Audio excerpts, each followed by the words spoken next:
Rebecca Stone asked me if I was still upset with her, and for one wild second I almost told her yes, just because the truth felt harder than any lie I could reach for. I was standing outside Conference Room B with a stack of quarterly reports in my hands, and my fingers were shaking so badly the papers kept slipping against each other. The office was nearly empty. Most people had left an hour ago for the long weekend.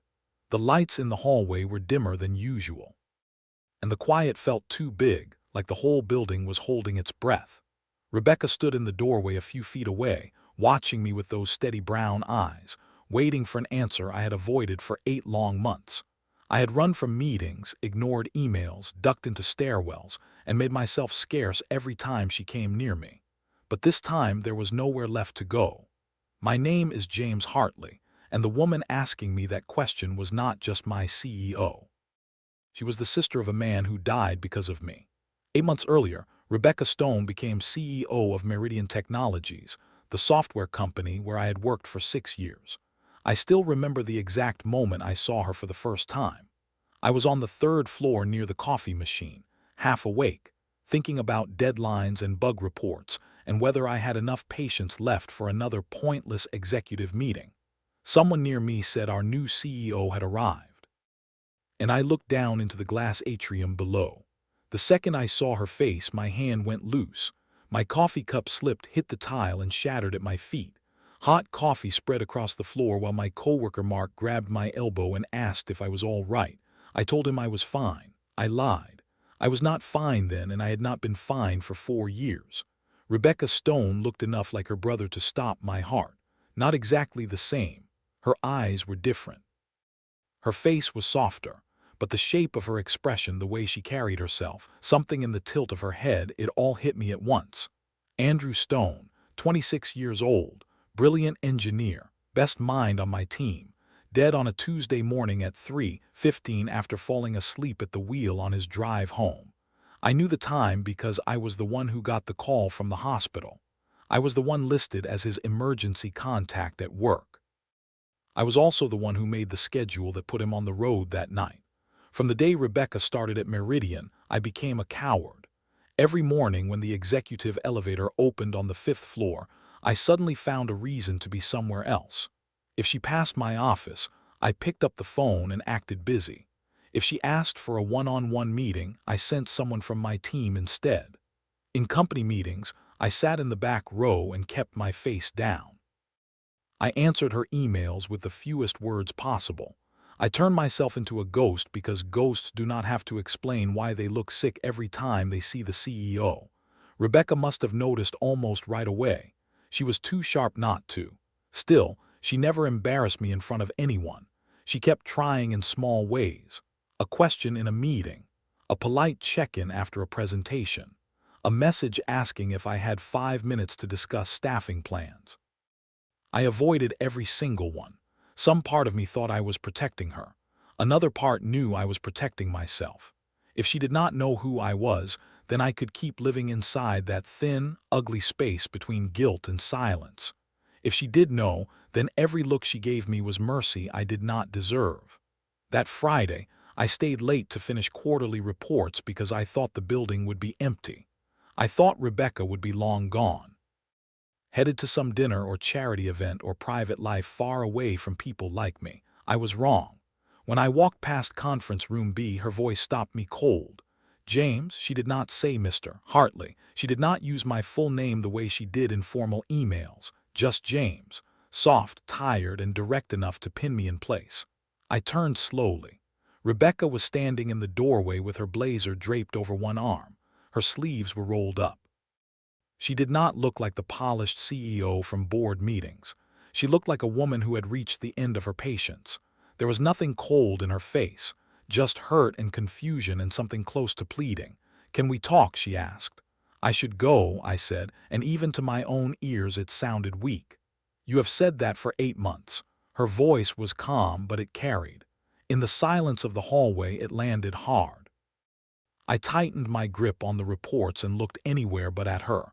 The carpet, the exit sign, the dark windows at the end of the hall, anywhere except her face. "I have been busy," I said. "The projects have been heavy. Do not do that. That made me look at her. She had not raised her voice. She did not need to. There was something more painful than anger in the way she looked at me. She looked like someone who had spent months trying to solve a problem and had finally run out of guesses. "You are not too busy to talk to everyone else," she said. "You laugh with your team. You help interns. You stay late for people who need you. But every time I try to talk to you, you disappear. If I did something wrong, tell me. If I made some decision that hurt you, tell me. I need to know why you look at me like being in the same room with me hurts." My chest went tight so fast I thought I might actually pass out. She did not know. After all this time, she still thought this was about something she had done. The relief that hit me lasted less than a second before the guilt came crashing over it, because if she did not know, then I would have to be the one to tell her. "Please, James," she said, softer now. 5 minutes. That is all I am asking. I should have walked away. Maybe a stronger man would have. Maybe a weaker one would have. I do not know. What I know is that I was tired of running. Tired of hearing Andrew's name in my head every time I saw her. Tired of watching her lead this company with more kindness than most people in power ever bother to learn. Tired of caring what she thought of me when I had no right to care at all. So I nodded once and followed her into conference room B. She closed the door behind us, and the sound of the latch clicking shut felt like the end of something I had been hiding inside for years. Outside the long glass windows, Seattle was glowing in the last light of evening. Inside the room, it was just the two of us, the hum of the air conditioner and the truth I had buried for far too long. Rebecca sat across from me and folded her hands on the table. Her eyes stayed on my face. "Still upset with me, James?" she asked quietly. I looked at her. And for the first time in 8 months, I stopped running. I stared at her after she asked that question, and for a second I could not hear anything except the sound of my own heartbeat. It hit the inside of my ears like a fist. Rebecca sat across from me in the dim conference room, waiting with more patience than I deserved. The city lights behind her turned the windows into dark mirrors. In them, I could see the outline of two people facing each other across a table. Both too still, both carrying something heavy. I lowered my eyes to my hands because looking at her for too long made my chest hurt in a way I could not explain without breaking open. My fingers were still shaking, so I pressed them flat against my knees under the table and tried to speak like a normal man having a normal conversation. But nothing about this was normal. Nothing about sitting across from Andrew Stone's sister and pretending I had not spent 8 months avoiding her was normal. "I do not hate you," I said finally. Rebecca did not move. Her face stayed calm, but I could see the strain in it. She had been thinking about this for a long time. Maybe every day. Maybe every time I turned away from her in a hallway or left one of her emails unanswered longer than I should have. "Then tell me what this is, James," she said. "Because from where I am sitting, it feels personal. It feels like I walk into a room and you stop breathing. It feels like my presence makes you miserable. If I did something, I need to know. You did not do anything. Then why?" The word came out sharp, not cruel, just tired, honest. The kind of tired that comes from trying to be patient for too long. I opened my mouth and closed it again. My throat felt dry. There was no clean way to say it. No gentle version of the truth. Everything I had kept buried for 4 years was sitting right there between us now, waiting to be dragged into the light. "Looking at you hurts," I said. Rebecca blinked once. Her hands, still resting on the table, curled slowly into fists. She stared at me like she had heard the words but could not fit them into anything that made sense. "What does that mean?" she asked quietly. "Looking at me hurts." I swallowed hard. My mouth tasted like metal. I set the quarterly reports on the table because suddenly they felt too heavy to hold. 4 years ago, I said, I was the project manager for the Atlas Integration Project. A change passed over her face. I saw it right away. She knew the name of that project. Of course she did. That project was part of company history now. It brought in one of Meridian's biggest clients. People still talked about it like it was some turning point, some big success. To me, it had always felt like a grave with a polished plaque on top of it. "Andrew worked on Atlas," Rebecca said softly. "Yes." Her voice had changed. It was smaller now, careful. "He talked about that project all the time. That landed harder than I expected. I looked away toward the windows. Down on the street below, traffic moved through the city like nothing in the world had ever broken. People were going to dinner, going home, meeting friends. Living lives that were not trapped inside a single memory. He was the best engineer on my team, I said. Maybe the best I ever worked with. Smart, fast, generous with other people when they got stuck. He stayed calm when everyone else started to panic. He could walk into a mess, look at it for 5 minutes, and somehow see the one thing none of the rest of us were seeing. Rebecca smiled for the first time, but it was the kind of smile that hurt to look at. Sad and proud at the same time. That sounds like Andrew, I nodded. Then the smile disappeared from both of us. We were 3 weeks from deadline, I said. The client was pushing. Leadership was pushing harder. The servers were unstable during testing. We were doing overnight monitoring shifts to keep everything from falling apart. 2 people a night, rotating, trying not to burn everyone out completely. At least that was the plan. I paused, but once I had started, it would not stop. The words were coming now whether I wanted them to or not. One of the engineers scheduled for a Tuesday overnight shift called in sick. His son had the flu.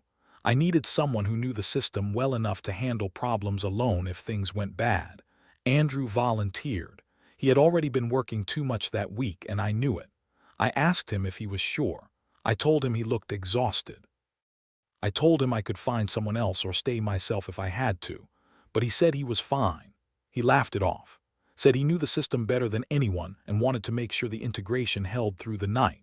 Rebecca's eyes were fixed on me now. She was not crying yet.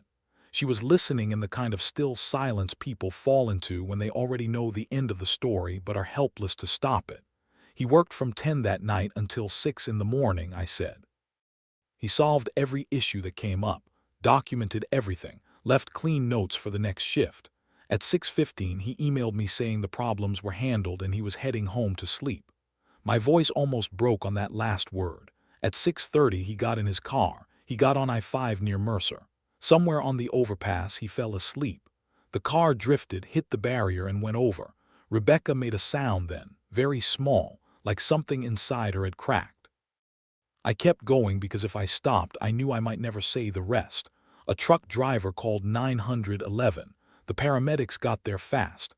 8 minutes, I think, maybe less, but it did not matter. He was already gone. Rebecca's hand flew to her mouth. Her eyes filled so quickly it scared me. She looked away from me, down at the table, like she needed something solid to look at. I hated myself for making her hear it like this. But I hated myself more for not telling her sooner. The hospital called me at 7:15, I said.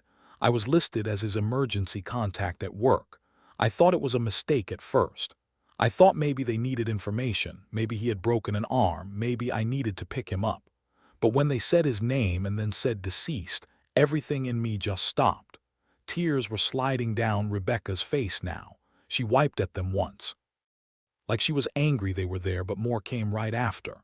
I went to the hospital, I said. They asked me questions. They asked for next of kin. I gave them your name and number from his file. Then I sat there in the hallway and listened while they called you. Her eyes lifted back to mine then, wide and wounded. You were there, she whispered. I nodded once. I was there when you came in. You were crying before you even reached the desk. You kept saying there had to be a mistake. That Andrew was supposed to be at work, that he had just texted you the night before. You asked the doctor how this could happen. You asked what went wrong. And I stood there in my work badge and dress shirt and knew the answer was me. The room went silent except for Rebecca's uneven breathing. I was his manager, I said. I made the schedule. I let him work that shift. I sent him home exhausted. That is why I have been avoiding you, because every time I look at you, I remember exactly what my decisions cost you, and I knew that if you ever found out who I was, you would hate me for it. Rebecca did not speak right away. She just sat there with tears on her face, looking at me like the room had tilted beneath her. I thought maybe she would stand up and walk out. Maybe she would tell me to get out first. Maybe she would say the one thing I had been saying to myself for 4 years. You killed him. Part of me was waiting for it. Part of me thought I deserved to hear it from her more than from anyone else. Instead, she stood slowly and turned her back to me. She walked to the window and wrapped her arms around herself. The city lights were brighter now, reflecting off the glass. Her shoulders were tight, but she did not break apart. She did not raise her voice. That somehow hurt more. I wrote my resignation the same week, I said into the silence. I told Meridian I could not stay after what happened. I said I had failed my team, failed Andrew, failed at the most basic part of being a manager, keeping my people safe. I said I did not deserve to lead anyone again. Rebecca still faced the window. What did they say? That it was not my fault, that Andrew was an adult, that the accident was tragic but no one could have predicted it, that leaving would not bring him back. I laughed once, but there was no humor in it. Then they filed the letter away and moved on like companies always do. Rebecca slowly turned around. Her face was red from crying, but there was something else in her expression now. Not anger, not exactly, something heavier and more complicated. James, she said quietly, I know. At first I did not understand the words. I stared at her like she had started speaking another language. What? I know who you are. I have known from the beginning. The air left my lungs. I actually gripped the edge of the chair because it felt like the room had shifted under me. No, I said. No, that is not possible. When I became CEO, Rebecca said, I asked for everything connected to Andrew's time here. Every performance review, every project file, every internal report, every schedule, every email thread they would give me. I wanted to know who he had been at work, what his days looked like, who he trusted. What kind of life he had here when I was not around to see it. And I found your resignation letter. I could not move. You read it. Yes. She came back toward the table, but she did not sit yet. She stayed standing, like sitting would make this too small. I also found the emails from 2 days before the crash, she said. The ones where you told the executive team that your engineers were exhausted and the deadline was becoming unsafe. You asked them to extend the timeline. You warned them that tired people make mistakes and that pushing the team harder could have serious consequences. Bits of memory came back hard and ugly. The late-night emails, the panic from leadership, the way I had typed those words knowing no one important would care unless something went wrong, and then something had. I had forgotten that thread existed. I did not, Rebecca said. I read it 3 times. You told them you wanted your objection on record. You said if something happened because the team was overworked, the responsibility should not fall on the engineers who were doing their best under pressure. My chest tightened so hard it hurt. That does not change what happened, I said. No, it does not. Her voice was steady now. But it changes the whole story you have been telling yourself. I shook my head. I still assigned him the shift. You asked him if he was sure. I should have told him no, maybe. Her eyes filled again. But that is not the same as saying you wanted this.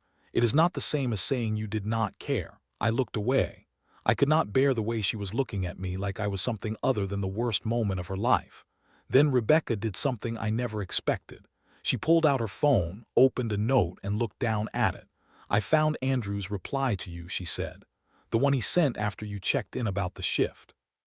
Do you remember what he wrote? I swallowed. No. She looked up from the screen. He said, I appreciate you checking on me, but I got this.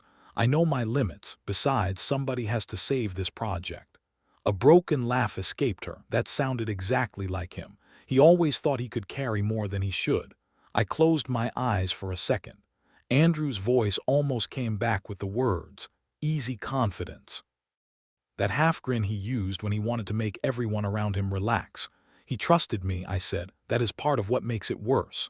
Rebecca sat down this time, slowly, like her legs had finally given up pretending to be strong. Then she looked at me with a sadness so open it made me feel raw. He called me the week before the accident, she said. Did you know that? I looked up fast. No. He said work was intense. Said everyone was pushing hard. He asked if I thought he should slow down. If I thought maybe he was taking on too much. I told him that hard seasons do not last forever. I told him sometimes you have to push through if you want to build something meaningful. I told him if he trusted his manager, then he should trust the process. Her voice cracked on the last word. She wiped at her face with the heel of her hand. So if we are listing all the people who think they failed Andrew, you are not alone, James. I just stared at her. You were his manager, she said. I was his sister. I should have told him to come home, to sleep, to forget the project, to stop proving himself to people who would replace him in a week if he broke. But I did not. I told him to keep going.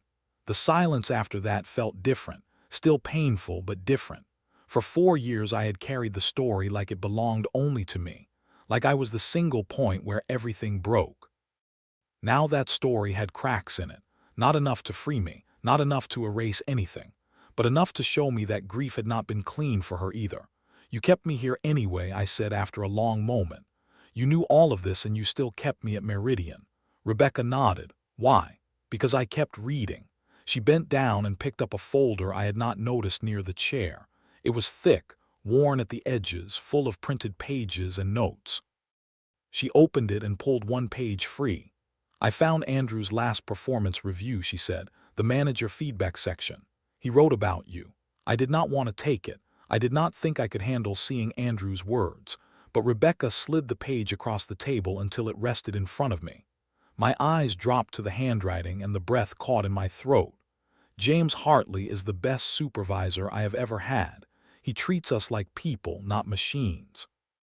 He checks on us when we are overloaded. He pushes back when leadership gets unrealistic. If I ever lead a team, I want to lead like him. I read it once. Then again, the letters blurred.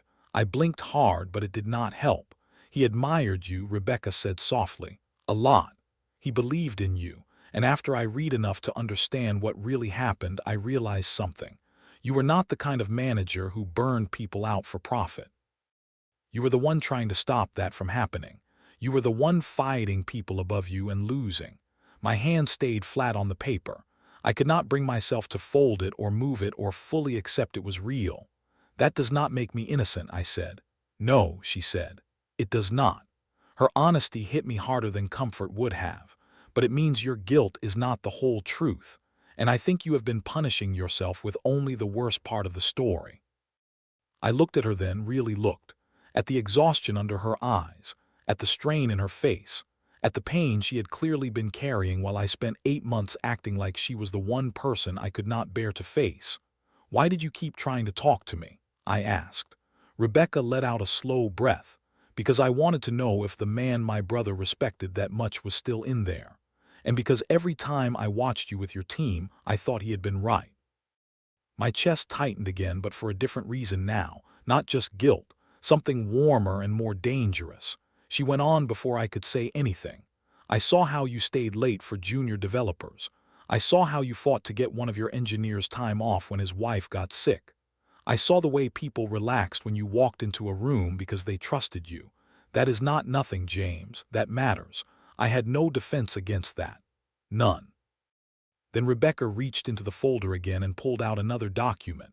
There is one more thing, she said. 3 months after Andrew died, you wrote a proposal for a new workplace safety policy. Mandatory rest periods, limits on long shifts, wellness checks on high-stress teams, executive approval required for overtime beyond a certain point. I gave a small, bitter nod. They rejected it. I approved it last month. I looked up sharply. What? Her eyes held mine. It goes live next quarter. Company-wide. New shift limits, new protections, real enforcement this time. No one here is going to be pushed the way he was pushed. Not if I can help it. I could not speak. Rebecca's voice softened. I am calling it the Andrew Stone Workplace Safety Initiative. The room blurred for a second. I pressed my hand over my mouth and turned away because I could not stop what hit me then. 4 years of grief. 4 years of blame. 4 years of thinking the only thing left for me was to carry it until it crushed me. And she had taken the one thing I wrote out of guilt and pain and turned it into something that might actually protect people. You did that, I said finally, my voice rough. Why? Because his death had to mean more than loss, she said. Because your warning should have mattered the first time. Because I cannot bring my brother back, but I can refuse to let this company eat people alive and call it ambition. She stood and walked around the table, stopping a few feet from me. And because I wanted to tell you first, she said. I wanted you to know that what you tried to do mattered, that I saw it, that Andrew would have seen it too. I stood up slowly. The distance between us suddenly felt smaller than it had all year and somehow harder to breathe inside. I am sorry, I said, for all of it, for avoiding you, for letting you think you had done something wrong, for making you carry your grief alone in the same building where I was carrying mine. Rebecca nodded once, tears still in her eyes. I am sorry too, she said, for not saying all of this sooner, for letting you believe I blamed you when I knew the truth was more complicated than that. We stood there in the quiet conference room with Andrew's words between us and the city glowing outside, and for the first time in years the guilt inside me shifted. It did not leave. It was still there. But it was no longer the only thing in the room. For a long moment neither of us spoke. The room felt full of things that had been buried too long. Andrew's review was still on the table between us. Her brother's words, my failure, her grief, my guilt, all of it mixed together until I could not tell where one ended and the other began. Rebecca was standing close enough now that I could see the faint crease between her brows. The one that always showed up in meetings when she was thinking hard about something that mattered. I had noticed that crease months ago. I had noticed too many things about her, and that was part of the problem. When you said looking at me hurts, Rebecca said softly, was it only because of Andrew? I should have lied. A decent man might have. A careful one definitely would have. We had already torn open enough for one night. But there was no point hiding behind half-truths anymore. Not after everything she had just told me. Not after she had taken my guilt seriously enough to turn it into change. No, I said. Rebecca waited. She did not rush me. She had been waiting for months already. Maybe longer if what she said was true. Seeing you reminds me of him, I said, every day. The way you think. The way you notice things. The way you care about people when nobody is watching. It reminds me of him. And sometimes that still hurts so much I do not know what to do with it. But that is not the only reason I kept running. Her eyes stayed on mine. Then what is the other reason? I looked down at the floor because saying it while looking at her felt almost impossible. I was avoiding you because somewhere in the middle of all that pain I started noticing you.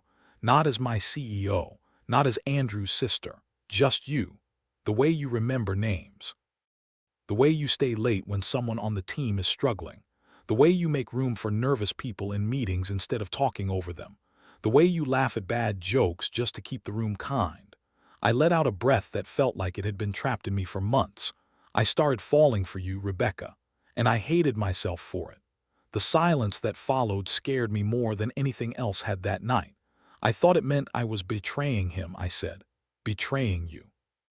Like I had already taken enough from your family and now I was selfish enough to want something more. So I kept my distance.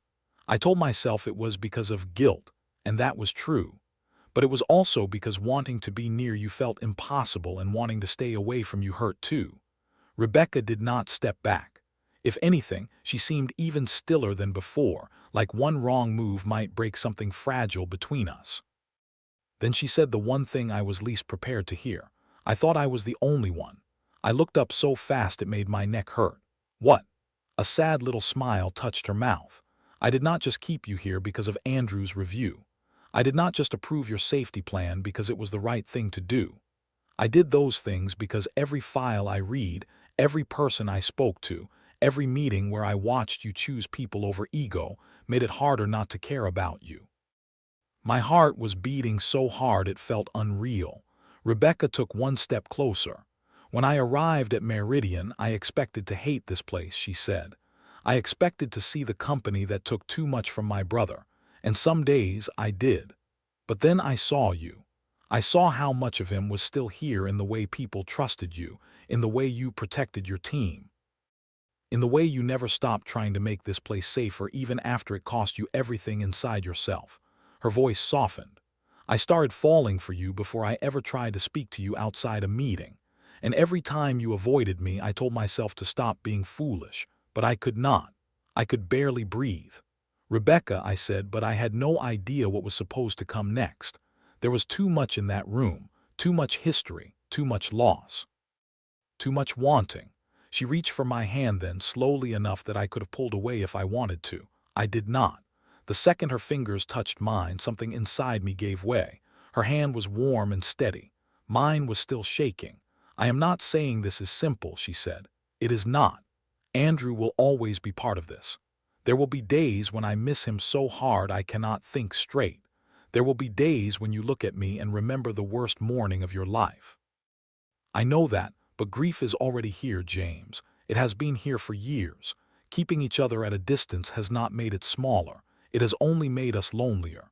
A sharp ache rose in my throat because she was right. Every bit of running, every bit of silence, every hallway I escaped down, every meeting I cut short, it had not protected either of us. It had only stretched the pain out longer. I do not know how to do this, I admitted. I do not know how to be close to you without feeling all of it. Then we do not pretend, Rebecca said. We do not act like the pain is gone. We let it be real. We talk about Andrew when we need to. We take this slowly. We make room for the hard days. And we stop acting like healing has to look clean before we deserve it. Something in me broke open then, not in a violent way, in a quiet way. Like a locked room inside, my chest had finally been opened after years without air. I squeezed her hand. I was so sure you would hate me if you knew. Rebecca's eyes filled again, but this time there was warmth in them too. James, I knew from the start, and I kept trying to reach you anyway. Why? Because my brother trusted you, because I trust what I have seen with my own eyes, because grief did not make me stop seeing what kind of man you are. She stepped closer until there was barely any space left between us, and because I love that you still carry him with you. The words hit me so hard I had to close my eyes for a second. Love. I did not feel ready for that word. Maybe I never would. But when I looked at her again, I knew she had not said it lightly. Rebecca Stone did not strike me as the kind of woman who threw her heart into a room unless she meant every piece of it. I think I am already in love with you too, I said, and my voice came out rough. I think I have been trying not to be for months. Her mouth trembled into the smallest smile. That sounds about right. A laugh escaped me then. It was weak and tired and full of tears I was trying not to let loose, but it was real. Maybe the first real laugh I had managed in a long time. Rebecca laughed too, and for one strange, beautiful second the room felt lighter. Then she moved into me, and I wrapped my arms around her without thinking. She held on tight. I held on tighter. We stood there in that quiet conference room with the city lights outside and the ghosts of everything we had survived between us, and instead of tearing us apart, it felt like those truths were finally settling into a shape we could carry together. 6 months later, Meridian launched the Andrew Stone Workplace Safety Initiative across every division. The policy changed how projects were staffed. It set real hour limits. It gave managers the authority to stop unsafe schedules without begging for permission. It required wellness checks on high-stress teams. Some executives pushed back, of course. Rebecca pushed harder. So did I. And this time, the company listened. At the all-hands meeting, Rebecca stood on stage and spoke about her brother. Not in the polished language companies use when they want tragedy to sound useful. She spoke like a sister, honest, direct. She said Andrew mattered because he was brilliant, yes, but also because he was human and no deadline should ever ask someone to trade their life for a deliverable. I stood beside her and explained the policy details, the safeguards, the numbers, the systems we were putting in place. My voice shook at first, then it steadied. We were building the thing I should have fought harder for years ago. After the meeting, a young engineer stopped me in the hallway. He looked nervous, like he almost did not want to say anything, but then he did. My last company worked people into the ground, he said. Here my manager actually checks on me. He tells me to go home when I look wiped out. I just wanted to say thank you. I shook his hand and thought of Andrew, not the crash, not the hospital, Andrew laughing at a whiteboard.